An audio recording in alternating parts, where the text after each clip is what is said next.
नमस्कार दोस्तों, जय जोहार। मैं कौशल तिवारी और बिहनिया संध्या में आपका स्वागत है।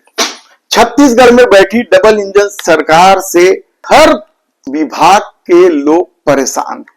छत्तीसगढ़ में दिव्यांगों की क्या स्थिति है, यह सुनकर आप चौंक जाएंगे। लोगों को लेकर के पिछले लड़ाई तो ऐसे पिछले 3 साल से चल रही है, लेकिन 4 महीने से हम लोग लगातार धरने पर बैठे हुए हैं। हम लोगों का मांग इस तरीके से है, सबसे पहले फर्जी दिव्यांग सर्टिफिकेट बना करके जो नौकरी कर रहे हैं उन लोगों को राज्य या संभाग मेडिकल बोर्ड से चेकअप किया जाए। उसके बाद जो सही पाए जाते हैं उनको रखा जाए और जो फर्जी हैं उन लोगों को तत्काल बर्खास्त किया जाए। हमारी पहली मांगे है। दूसरा मांग ये है कि जो पढ़े लिखे व्यक्ति हैं उन लोगों के लिए जितने भी बैकलॉग पदों पर भर्ती है तो विशेष भर्ती अभियान चला करके उन लोगों के लिए रोजगार का अवसर दिया जाए। तीसरी मांग है कि आज अनेक राज्यों में कहीं पर 3,000, 3,500, 4,000 इस तरीके से पेंशन है, तो हमारे राज्य में भी 500 पेंशन मिलते हैं, उसको बढ़ा करके कम से कम 5,000 किया जाए। ये हमारी तीसरी मांग है। चौथी मांग ये है कि महतारी वंदन योजना हमारे राज्य में एक योजना चल रही है जिसमें हमारे भी दिव्यांग युवतियाँ हैं उन लोगों को भी महतारी वंदन योजना में शामिल किया जाए। ये हमारी चौथी मांग है। पांचवी मांग है जो कर्मचारी अधिकारी लोग हैं उन लोगों को भी पदोन्नति में 3% आरक्षण दिया जाए।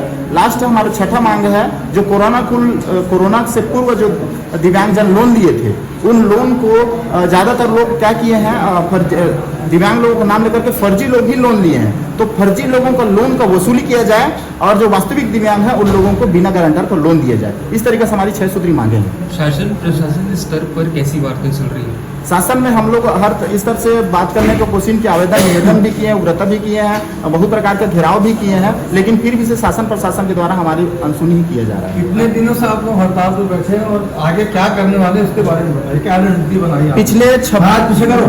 पिछले 26 मार्च से हम लोग मरीन ड्राइव से जय स्तंभ चौक हम लोग एक पैदल मार्च निकालना चाहते थे ताकि हम अपनी समस्याओं को आम जनता तक पहुंचाना चाहते थे और सरकार को ज्ञापन देना चाहते थे, लेकिन हम लोगों को बंधक बना करके मरीन ड्राइव में रखा गया 5 दिन और उसके बाद 30 तारीख को रात को 3 से 4 बजे के बीच में हम लोगों को पुलिस बल सिविल ड्रेस में आया है और उठा करके हम लोगों को तूता धरना स्थल में ले जाकर के छोड़ दिया गया। तब से आज तक तूता धरना स्थल में हम लोग मजबूरन धरने पे बैठे हुए हैं। आज 100 से ऊपर दिन हो गए हम लोग वहीं पर धरने स्थल पर बैठे। आगे की रणनीति क्या है, क्या करेंगे? आगे की रणनीति ये है, हम लोग सरकार से निवेदन करते हैं आप मीडिया बंधुओं के माध्यम से कि 15 जुलाई 2025 तक अगर हमारी मांग पूरी नहीं होती है तो 16 तारीख को हम लोग विशाल संख्या में विधानसभा का घेराव करेंगे।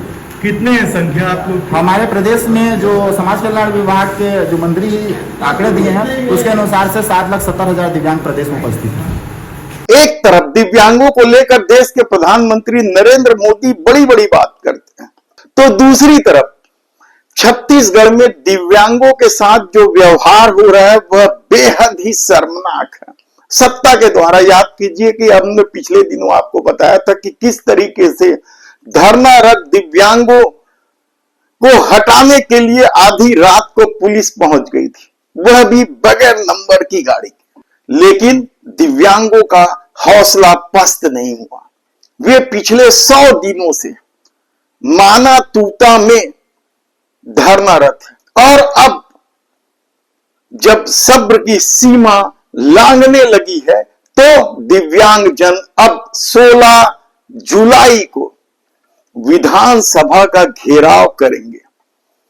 प्रदेश में 7,60,000 से अधिक दिव्यांग हैं और उनकी जो मांगे हैं वे बेहद ही जायज है, कहा जाए तो गलत नहीं होगी। सरकार की अपनी रीति नीति के चलते उन्हें आंदोलन का रास्ता अख्तियार करना पड़ रहा है। ऐसी परिस्थिति में जो खबरें सामने आ रही वह बेहद चौंकाने वाली है और इस बार दिव्यांग आर पार की लड़ाई लड़ने को तैयार बैठे हैं। ऐसे में देखना होगा कि दिव्यांगों ने जो फैसला लिया है उस फैसले का असर 16 जुलाई को किस तरीके से पड़ेगा। धन्यवाद।